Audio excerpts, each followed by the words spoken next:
Hello, everyone, and welcome to the Vanguard podcast. Today, we are so pleased to welcome to the show and be joined by two-term councilman and current mayor pro tempore of the city of North Pole, Alaska, Santa Claus himself. And yes, that is his legal name. This is not a bit. Mr. Claus is running for U.S. Congress to be Alaska's sole representative in the House, and his highest profile opponent is none other than the infamous Alaska Republican Sarah Palin, who recently made the news after declaring her candidacy for the open seat. Santa Claus describes himself as a Democratic Socialist a la Bernie Sanders and is running as an independent, uninterested in towing a party line. He is not accepting donations, nor is he planning any in-person events, according to reporting, banking solely on his name recognition plus his progressive message to help him win the race. Before we get into some policy questions, Mr. Claus, could you please explain the story behind your persona to our audience and just talk a little bit about why you changed your name legally to Santa Claus? Sure. Well, please, first of all, thank you for having me. Two, please just call me Santa. I'll be 75 next month. And when you say Mr., think, oh no, that's I'm getting too old now. So I'm happy to be here. The name change occurred in 2005. And that summer, I'd been working and just growing out my beard, just having fun with it. And this time it turned out all white. So I said, oh, that's kind of neat. And a lot of people said, oh, you ought to do the Santa thing this winter, the winter of 2004. So I figured, oh, I'll give it a try. So I did, and volunteered for a lot of nonprofit organizations around Lake Tahoe, where I was living at the time on the Nevada side. It's a beautiful area. And it was well received. And that winter, I was just having a regular winter like everybody else, high altitude. So it was kind of cold up in this little place called Incline Village. And I was walking to the post office and I was praying. I'm also a monk in real life. And I was praying, what should I do with this new look? And I was praying to God. And right after I finished with my prayer, this white sort of nondescript car came up the road towards me. It's all snowy and everything. And the windows were open. So I kind of glanced over and I just heard a voice. I never saw who it was, but right after my prayer, this male voice shouted out, Santa, I love you. So that was about 20 seconds after the end of my prayer. And I figured, oh, that's a pretty strong sign. And so the next day I called up the county clerk where I was living, and she said, well, come on down to do some paperwork. You have to publish it to give people an opportunity to contest it. And anyway, I submitted all the paperwork and the fees and stuff and published. And the judge who it was assigned to had just been appointed by the governor of Nevada. And the judge wanted to make sure he wasn't making a big mistake. So he called the governor and said, I got this guy who wants to, change his name. And what should I do? And the governor said, oh yeah, that's, this guy did some stuff for the state already as Santa. So people seem to like him, just go ahead and do it. So the judge did, and I got a call from the clerk a few days later saying, Santa, come on down, pick up your paperwork, you're good to go. And the fun part was changing everything with Social Security and the driver's license and the passport. But the most interesting part was going through TSA the first time on the first flight. It was only a few years after 9/11. And of course, they were very sensitive about IDs and stuff. So I got pulled aside a few times, and people were very nice about it because I had a federal ID. I'd been working with FEMA for a while, so I had my little federal ID with them, plus the U.S. passport, plus my Nevada driver's license, that sort of stuff. So the supervisor for TSA for that particular airport came on by, and we had a nice little conversation. And of course, I went through and caught my flight and stuff. And the next time I flew, apparently the fellow who had interviewed me at the airport from TSA had sent out an email to everybody, I guess. And they said, oh yeah, we heard about you, Santa, come on through, blah, blah, blah. So ever since then, it's been great. And there are a few other people with the name Santa Claus now. Some have middle names usually. I don't, but I think I sort of paved the way for a lot of other people who might be in the same position. So that's how it sort of started way back when.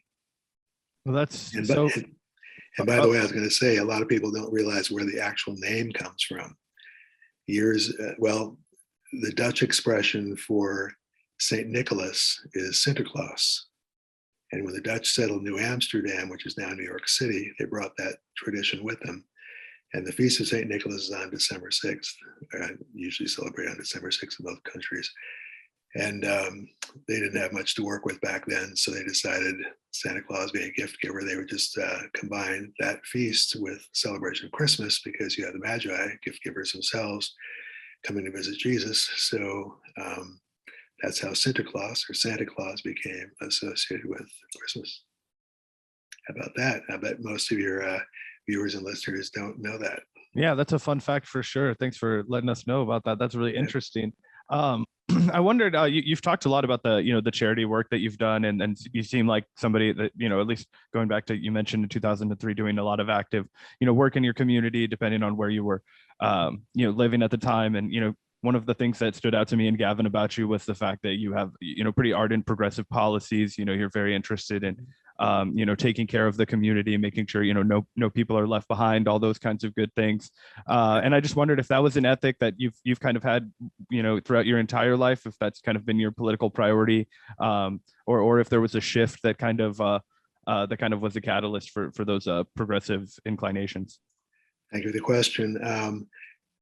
When you had said Democratic Socialist, the full thing is Independent Progressive Democratic Socialist. So it's a little teeny bit different, but a little bit more to the left, probably. It's Bernie-esque. A lot of people have described it as. Well, years and years ago, long before my Santa years, I was special assistant to the Deputy Police Commissioner of New York City, and also member of FEMA's National Defense Executive Reserve, while I was director of the Terrorism Research and Communication Center. That's just kind of an unusual background for Santa Claus. And I saw a lot of children in the different jobs that I had fall through the cracks, and particularly with law enforcement. And I kind of felt badly for them, but I sort of kept track of them. I sort of was looking into foster care and adoption and that sort of thing. And I noticed with some of the social service agencies and some law enforcement agencies and churches, entities like that, there were these huge gaps, and there was very little continuity for the kids in particular going through the system, as it were. And I figured, well, there's got to be a better way to do that. So I sort of had that in the back of my mind through the years. And now we see, like in the news with Ukraine, for example, or even Syria or Yemen and some other places, Africa, a lot of kids are having a tough time. They're losing their parents, and with COVID now, they're losing their parents. So a lot of the stuff I was doing back then is just strengthened by what I've been seeing happen to children these days. So I went on a thing called the Santa's Bless the Children tour in about 2007, I think, visiting all 50 states, 48 by car, and stopped by all the governor's offices, saw a lot of the governors and most of their staffs, and some of the US senators who had offices in the state capitals, and talked about child issues, health, safety, and welfare, homelessness, institutionalization, S-chip, the foster care adoption stuff, abuse, neglect, exploitation, all those issues. So through the years, I've sort of developed a knack for keeping abreast of children's issues and sort of sharing them with legislators, mostly at the federal and state level. I'm not sure if that actually answers your question, but I think it probably comes close. Absolutely. Thank you so much. And something else I'm interested in discussing a little bit is the fact that you are running against Republican Sarah Palin. I think the first election that Zac and myself were really cognizant for was the 2008 election for president between Barack Obama and John McCain, who of course picked Alaska Governor Sarah Palin to be his running mate, a choice which he later regretted. And Palin's antics in that election were just so embarrassing. In a way, she was almost kind of a proto Donald Trump. So what was your reaction to her running for this seat in Alaska, the sole congressional seat? And did you jump into this race specifically in a sort of bid to stop her, or was this something you've been thinking about doing for a while? I actually got into it before her, Gavin, but Gotcha. Let me preface this by saying you didn't notice it, but I was one of the candidates in the 2008 election and also the 2012 for president. talking about those children's issues before. I had met Obama in Carson City when he was campaigning, and the Secret Service knew that was my name. I guess some people had told them, I don't know. And they came out over and said, "Do you want to meet the daughters?" And I said, "Sure." They were pretty young back then. And they asked the Obamas if that was okay, and they said, "Yeah." So I went in and met the daughters, who were very, very kind. They said, "Oh, Mr. Santa Claus, we've never met you before." So we had this little, like, 2 or 3 minute conversation. They were very, very polite, very sweet. And on my way out of the little area where they were being held, I met soon-to-be President Obama. And he said, "Oh, I heard you were visiting your daughters." And I said, "Yeah, we have a nice chat." And I said, "By the way, I'm supporting your campaign, but I'm wondering why you're not talking much about children's issues." And he said, "Well, there's just lots of stuff to discuss, and that's really not in the forefront of my platform, although it's included in the platform." He said, "But if you really feel strongly about that," he said, "why don't you run for president?" So I said, "Okay." And I threw my hat in the ring and was as an independent write-in candidate, and people were able to vote for me in 17 states and actually have the votes recorded. I never figured out what happened, because on exit interviews, unless thousands of people say, "Oh, we voted for Santa," they're not going to keep track of it. But to get to the whole thing with Sarah Palin, I think I probably registered before she did. I was a little bit earlier in the day. Unfortunately, it was April 1st, which kind of makes it even a little bit more unusual than it would have been otherwise. But I went and registered. Then she came into it. And of course, between the two of us, we probably have the highest name recognition of any of the 48 candidates. Hard to believe there are that many. 3, I think, dropped out the Monday following the Friday deadline, just for whatever reasons. And when I saw it was her, people started, I heard this, people started characterizing the race as Santa versus Pinocchio, because back in 2008, she'd received some Pinocchio awards from different organizations through the years. And that's the behavior probably referring to with respect to the, when she got picked as vice president. So that behavior continues. And I imagine that characterization will probably pop up again. I won't be pushing it, but I will mention it just because I think it's kind of funny.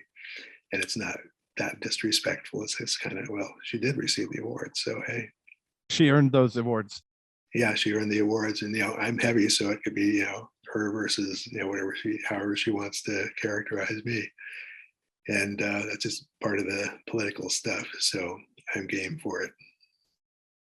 Absolutely. Well, as you said, Santa, you're running as an independent, progressive Democratic Socialist. So can you talk a little bit about your decision to run independent from either the Democrat or Republican Party, why you decided not to pursue, for example, the Democratic Party nomination, and what you think the value is of being a true Alaska independent?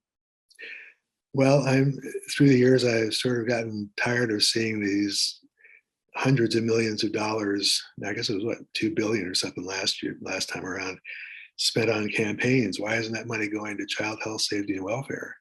Why should people have to spend or raise tons of money when they're in office? They're half the time they're spending, raising money instead of doing their job. And I figured, well, I don't want to get caught up in that stuff. So the threshold is, if somebody's running for office, once they get up to $5,000 in campaign contributions, they have to go through a whole bunch of paperwork with the FEC. I had to go through it just to be a candidate, but I sort of promised myself I wouldn't spend more than $400, because that, as a monk, I don't have that much. So I figured, well, I'll just earmark $400 and loan it to myself, as it were, and that'll be my campaign, and refuse to solicit or accept any campaign contributions from anybody, especially companies. I couldn't believe that Supreme Court decision with Citizens United. Anyway, without getting into all that, I figured, no, not going to go the usual route. And up here in Alaska, when Bernie was running against Hillary in the primaries, he garnered 82% of the vote. because they're in the state of Alaska, which by the way is 2.5 times the size of Texas, even though we only have a little over 700,000 people. The independents here outnumber either the Republicans or the Democrats, who are just about level, two of them. And I figure, well, that was a good sign with Bernie. And I love his platform, so I didn't hesitate to embrace it. And when people ask what's my platform, I don't want to put up 20 pages, on the internet and spend my time doing that when I can be out sort of schmoozing and getting my campaign across. So I just refer them to berniesanders.com/issues. And if they want to look them up, go for it. Because if people want to know how I vote about something at the federal level, that's exactly how I would vote, to make a long story short.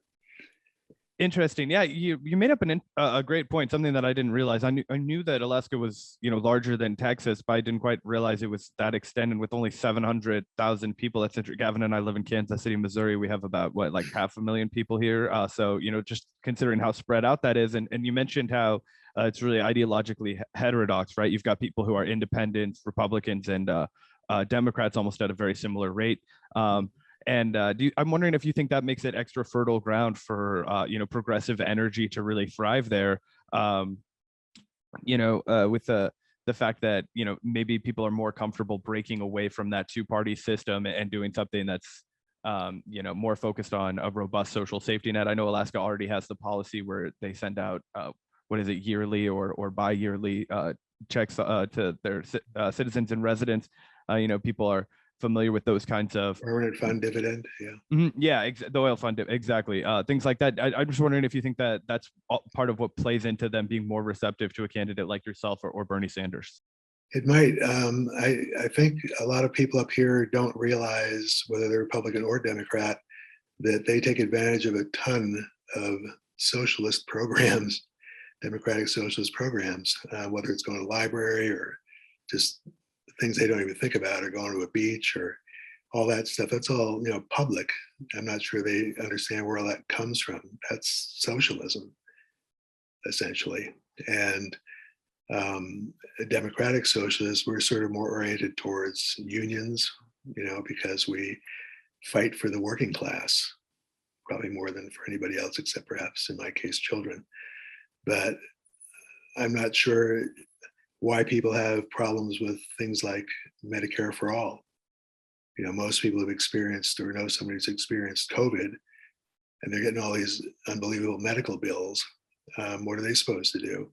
Well, if they had Medicare for all, they're only responsible for 20% of it. And if they're indigent, I live at the poverty level. So if they qualified for Medicaid, their medical costs are taken care of. And how about the student loan deal? What's going on with that?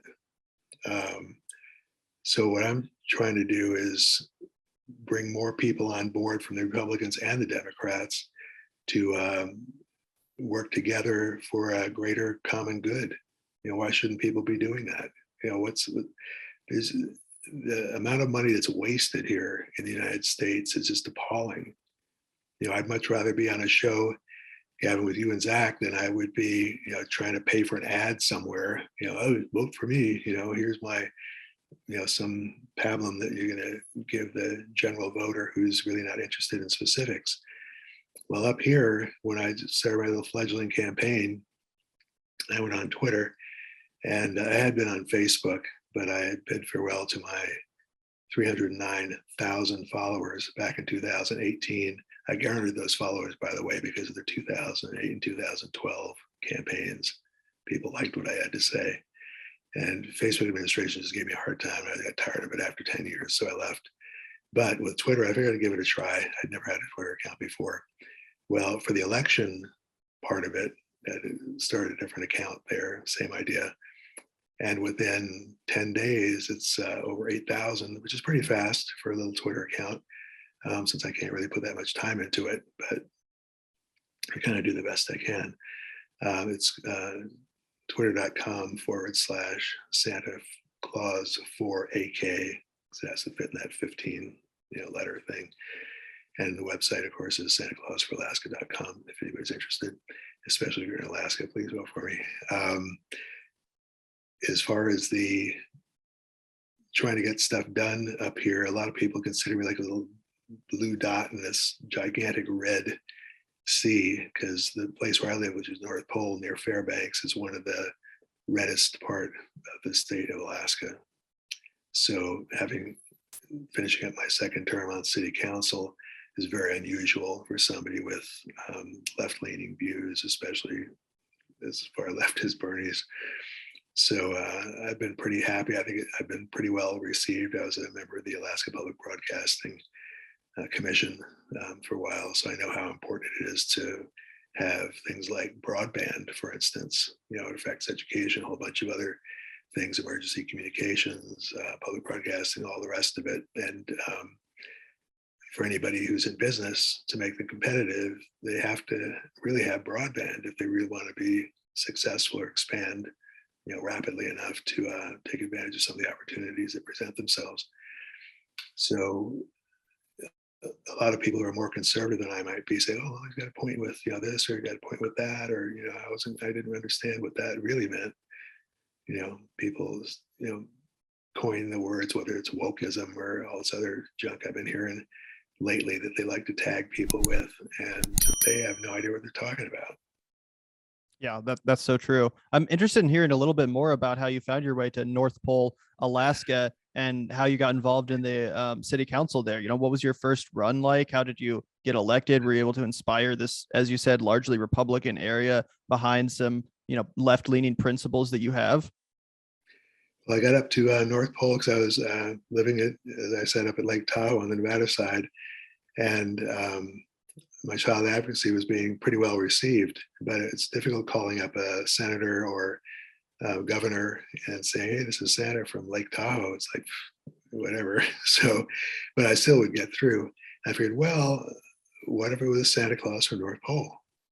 And I looked into it, did a little bit of research, and decided to come on up here and just to get my feet on the ground. I was a senior ranger at one of the big park areas right next to North Pole, so I could sort of support myself just while I was getting used to the place. And still I'm a monk, and sort of insinuated myself into the community. Was reasonably well received, but with some reservations, sort of like New Hampshire. They kind of look at people like, oh, well, what are they doing? And as you might expect.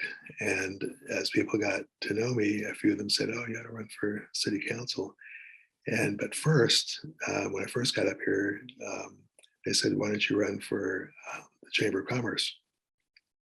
Which I did, a fledgling organization, and did the best I could and left it better off than when I left. And that's when people started saying, oh, do the city council thing. People know who you are now. And I did, and got elected with the most votes in the election. I think there may have been like three of us running for two positions. I can't remember now. And it's not that many votes to begin with up here. We only have a population of 2,200 approximately. Not that many people come out to vote unless it's an issue like taxation or annexation or something that really gets their attention. So that's how I wound up on city council. I figure it's a nice way to contribute to the community. If you ever watched my video on YouTube, Genuine Santa Claus, by the way, if you ever watch that, it talks a little bit about giving back to the community. I have a little video there addressed to children when the pandemic began, because people were starting to wear masks and stuff. And in fact, let's see, I'm going to reach for mine. Where's my little Santa mask? If we were in the same room, I'd probably be wearing it, not because of you guys, but just because I'm old enough and overweight in those vulnerable populations. So better safe than sorry. It's pretty easy to do. So where was I? Well, you were chatting about how you just kind of joined the city council as a natural progression from the Chamber of Commerce, and I just wanted to say I think it's really refreshing and honestly just really sweet to hear the way that you prioritize children and their, the plight of children in your political advocacy, because I think something even on the left, we all get hung up on, a lot of the issues that, I'm sure you care about, as you mentioned, the Medicare for all and that dire need and the need for, things like, abolishing student loans and, those kinds of things. But, you don't hear a lot from politicians about what we can do to better benefit our children. So, I just wanted to add really quickly that I thought that was a really refreshing and valuable aspect of your platform. Thank you very much. Also been a union member for 50 years. Long time ago, dabbled in commercials and stuff and got my union card, and I've kept it even though I haven't been looking for work or anything. And I usually don't do the Santa Claus stuff for money, very, very rarely. And after 50 years, I keep seeing all these gigantic companies giving their employees a pretty hard time. And I'm happy to see that unions are starting to get stronger. Particularly President Biden seems pretty supportive of unions, as he should be. One of the things I like, excuse me, is that even companies like Amazon now have to confront this, whether they like it or not. And I kind of like, speaking of the whole children and like underprivileged and violence against women and all those issues, that act, by the way, just passed. With respect to all that stuff, I'm very much in favor of the wealth tax that Joe is, pushing. I think it's a good idea the way he's sort of calculated it.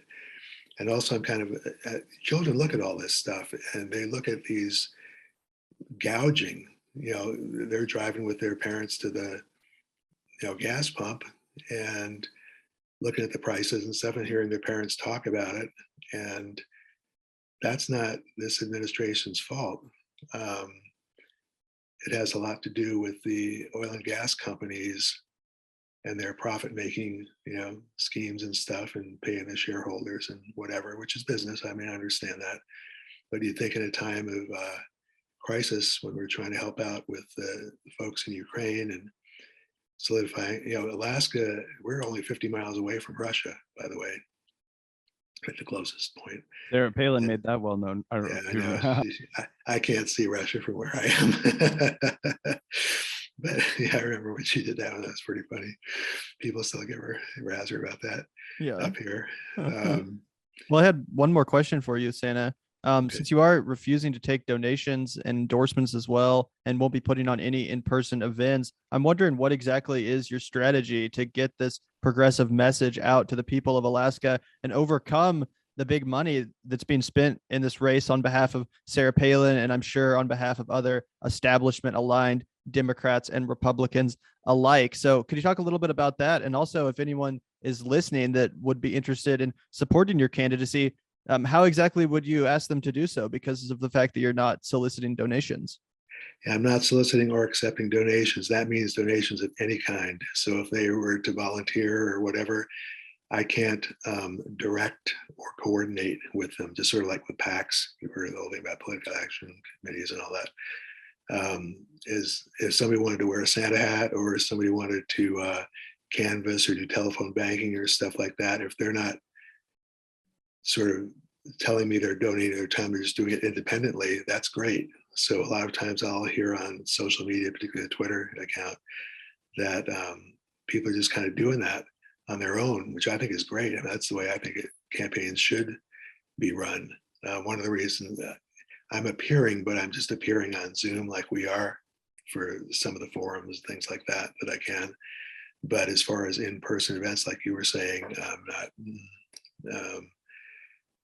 I also don't have a vehicle. So as part of a monk thing, I take public transportation, which is a good thing anyway. But it makes it kind of hard to get around and coordinate stuff. So yeah, I'm just doing it and relying on a lot of other good-hearted, kind souls to get out there and spread the word themselves without me having to cajole them or direct them or coordinate what they're doing.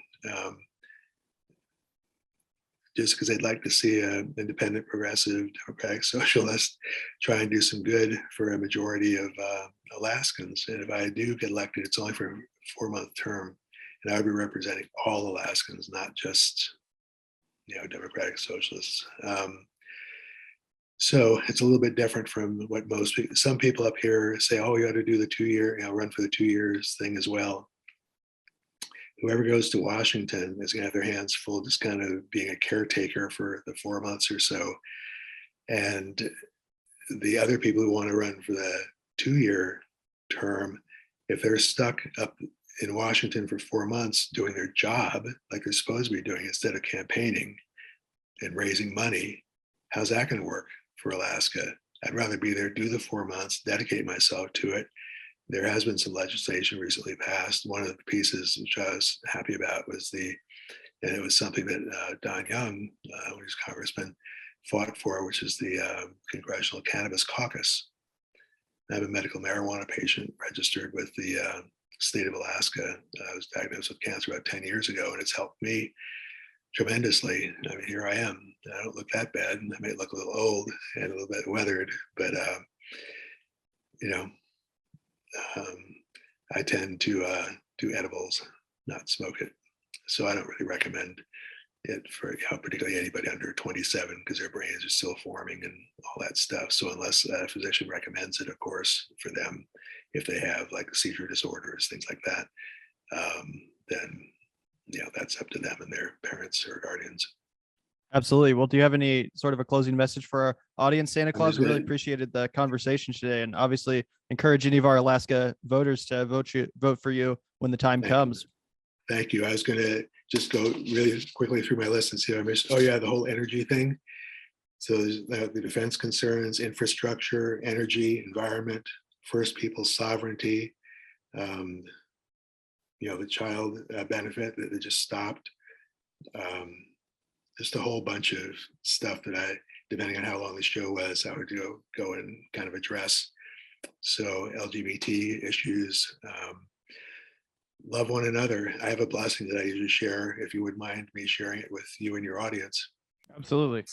May you have a lifetime that's filled with happiness, peace, good health, prosperity, and most of all, love, the greatest gift. Well, thank you so much for joining us today, Santa Claus. Thank you. It was a Thank you for pleasure to have me, you. Zac and Gavin. Thank you so much.